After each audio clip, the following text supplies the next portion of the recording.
explain that, but I'm glad you did because it means I have more time.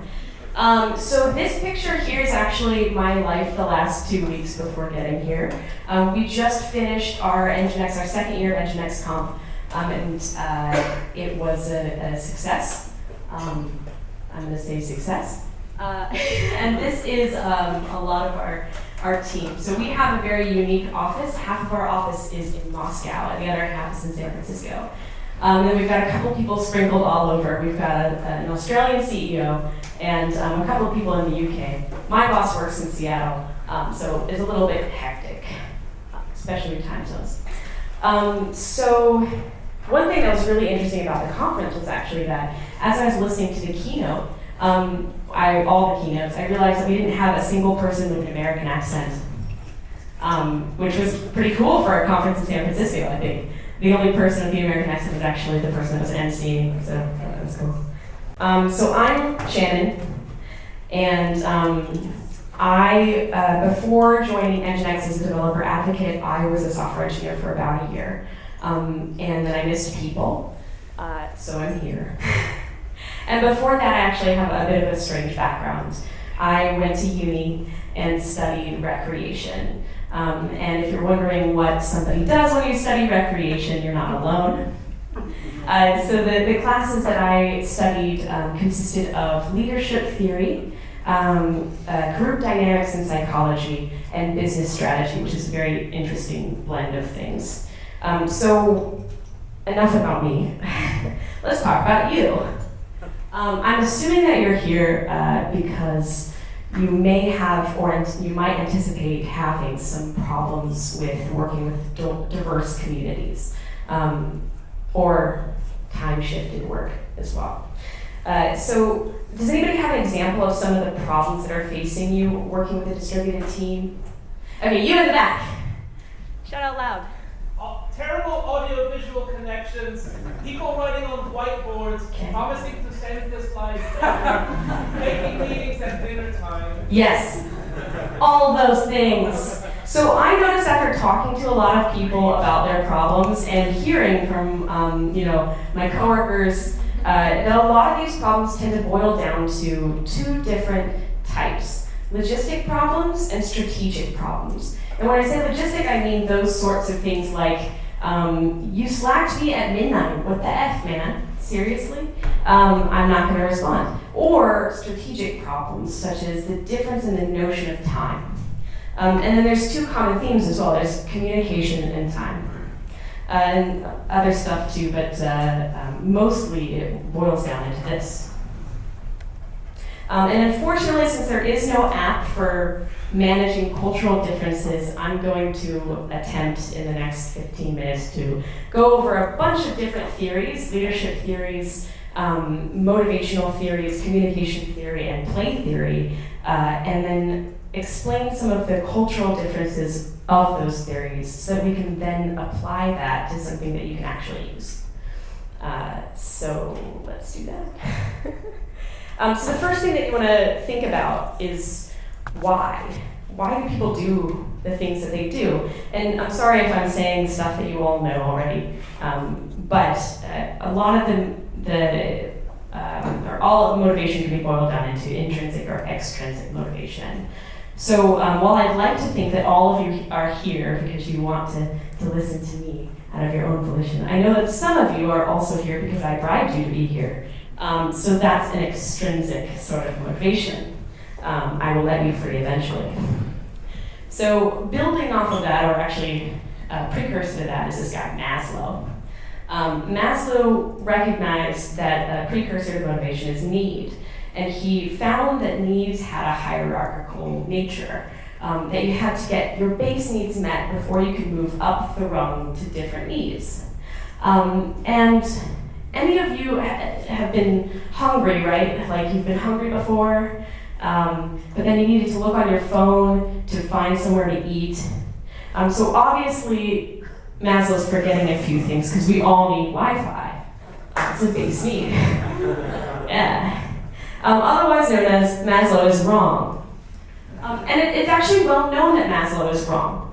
But he's still taught His stuff is still relied on because his theory, even though it's incorrect, is valuable. It's a good place to start to think about what are the needs of your community and your group.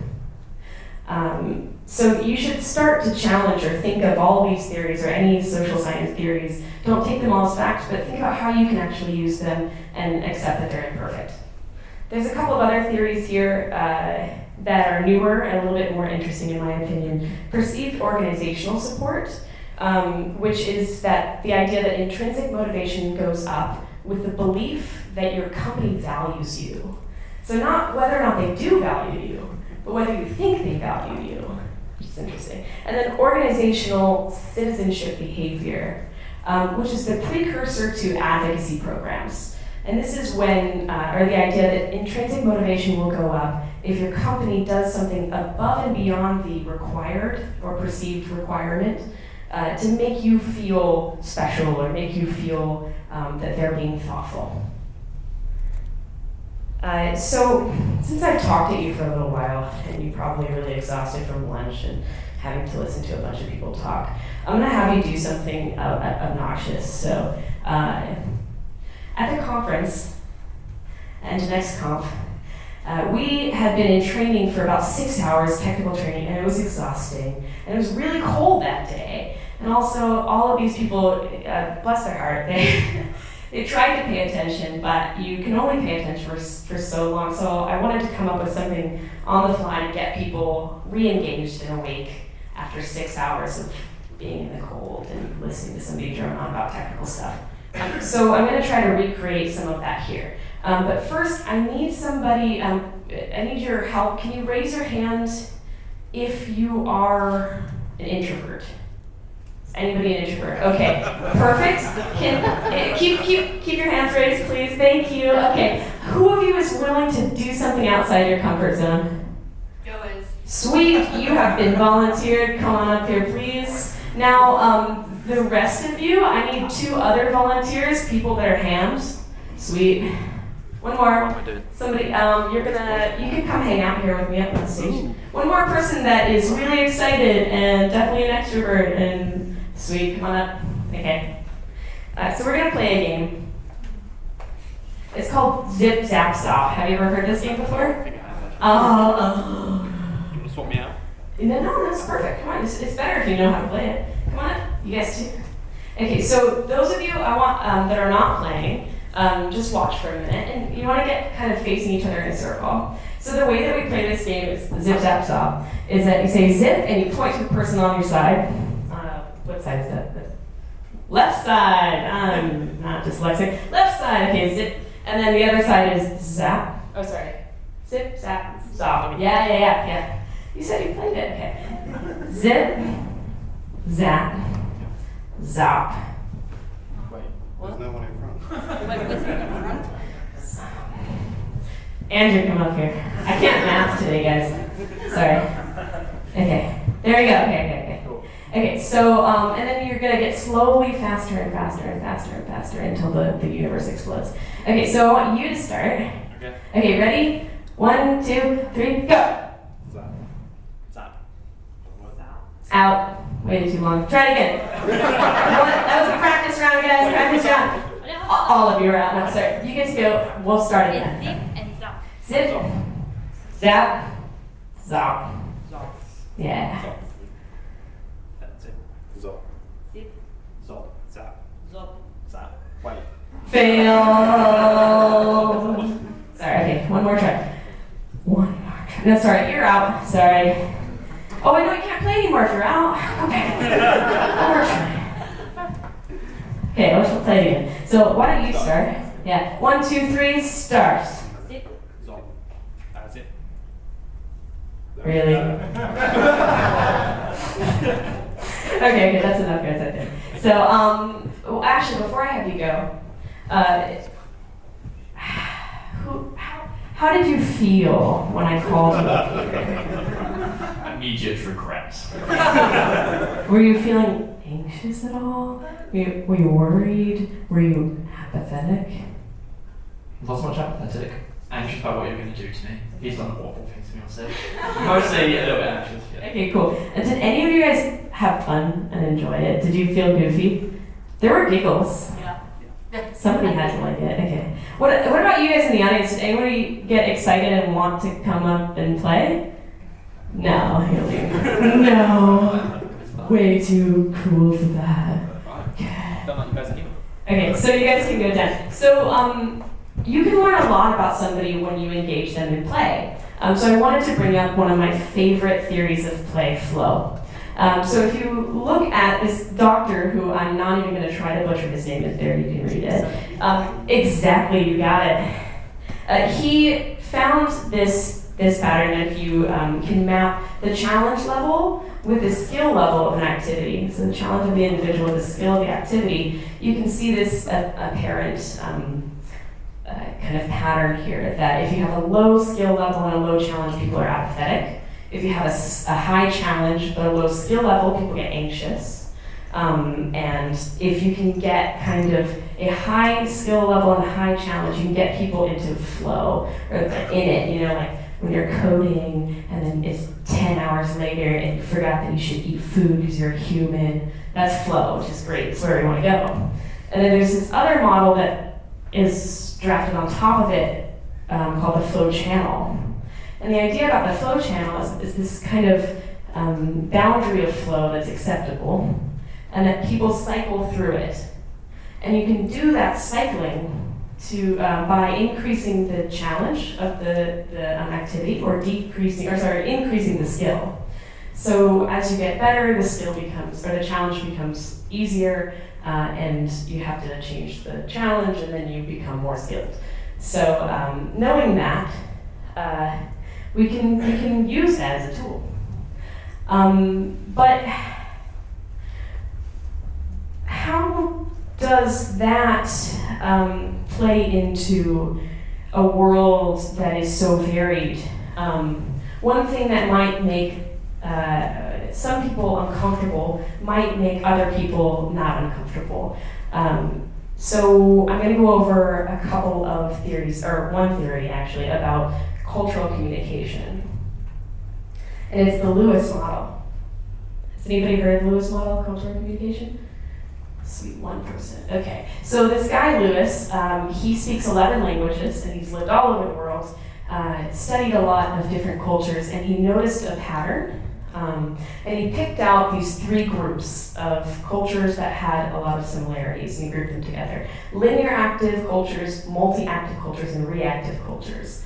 Linear active cultures are, let's see, a good example of a linear active culture is Brazil.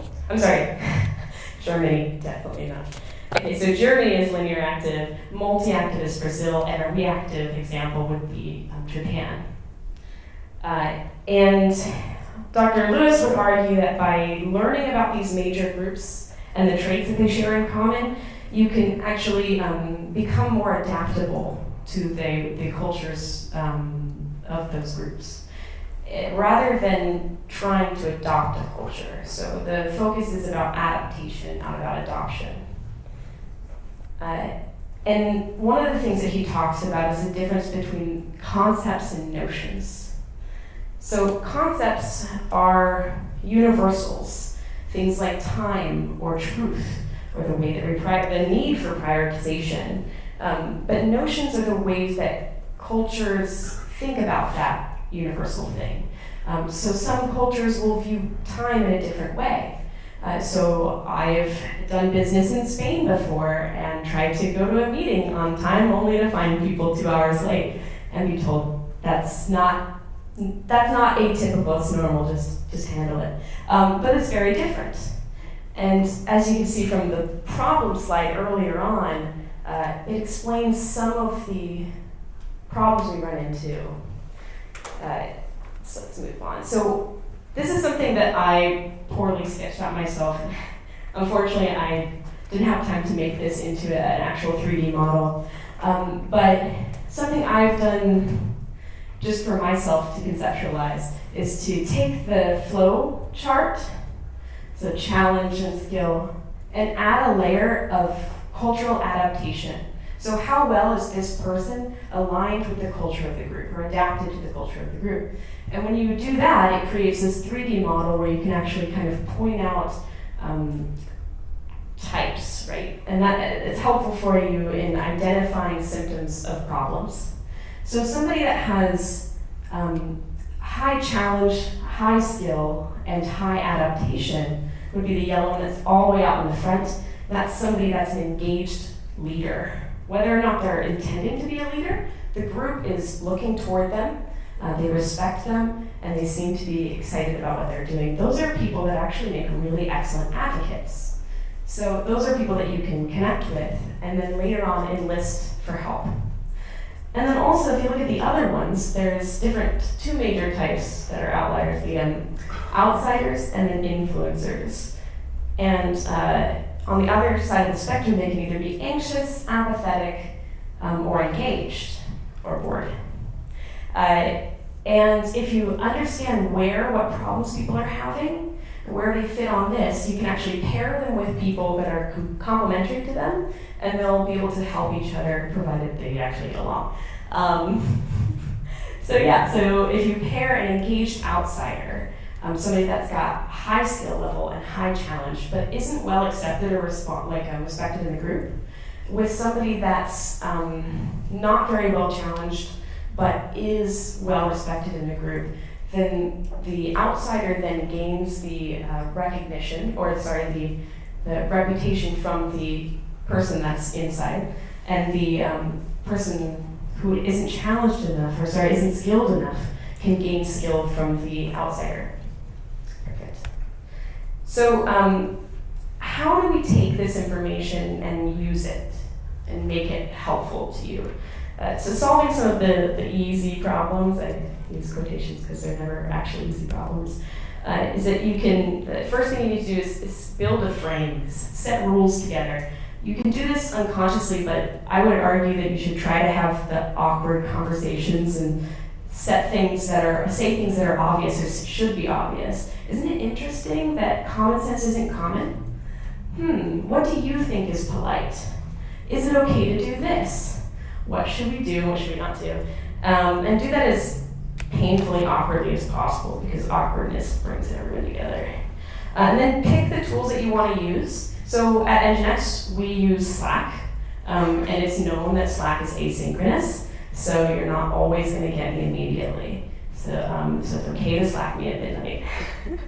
We also use Asana, and there's some other debate about a couple of other tools that we're using. So if you can pick the tools that you want to use and then use them consistently, and that will definitely help solve a lot of these logistic problems.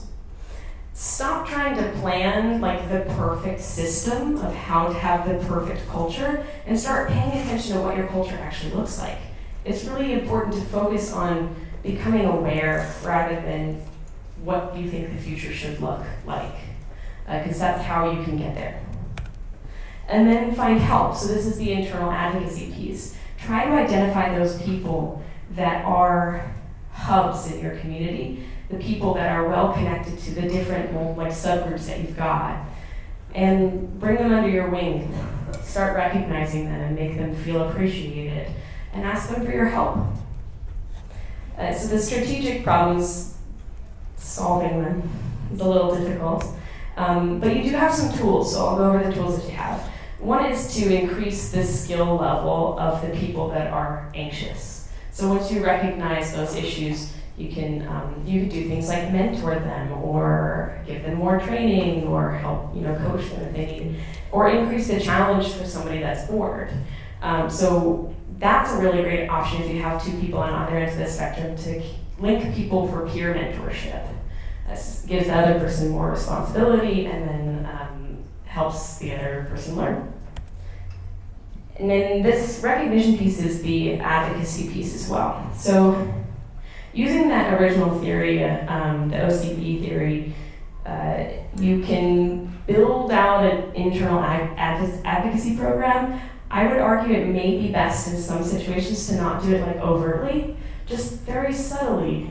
Build your army of advocates within your organization, make those connections that you're all really great at making, and get people on your side.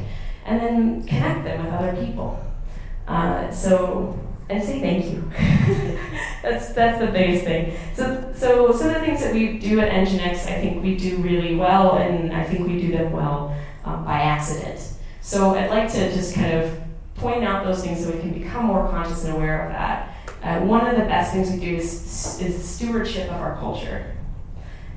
So I used to call it the calling each other out culture.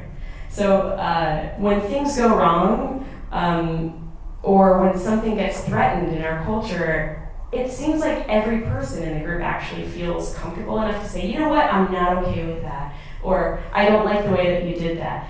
And they're not afraid of injuring the rest of the group, which I think is a really great quality that helps us to improve a lot. And then piggybacking on that is the commitment to quality. Everybody that comes to work at NGINX is really committed to doing a great job, and that's awesome to have. And then we do a really good job about transparency as well, although that's something that you can always improve on, so I've also got it on the things that we can improve. And we're starting to develop a learning culture. And that's challenging, but very, very helpful. And a lot of the things that we can improve on are cultural awareness related. And one of them is a big tolerance for change. So understanding Moscow culture has been a really difficult thing for me, not being in Moscow and not getting to see all of the office every day, but taking the initiative to understand what politeness is in Moscow culture and how it's different from the politeness in San Francisco has been really helpful for me understanding how people work together in the company. And I think that's something we can improve on as a company as well. And then the last thing I'll note is that we were doing a company retreat on Friday before I left for here. And the people that were organizing it said, you know, something that we notice every time we do this activity, particularly with your company, is that the first question you have is, how can I help you? And that's definitely part of the culture at NGINX. And I put it as a things we can improve on, actually, because we're really bad at recognizing when we need things. So I think we need to improve a lot on self-care. So those are some of the things that we're doing, and a bunch of different theories. If you'd like to talk to me more, please do. I'm a nerd about this stuff. So come up to me or shame me on Twitter if you like.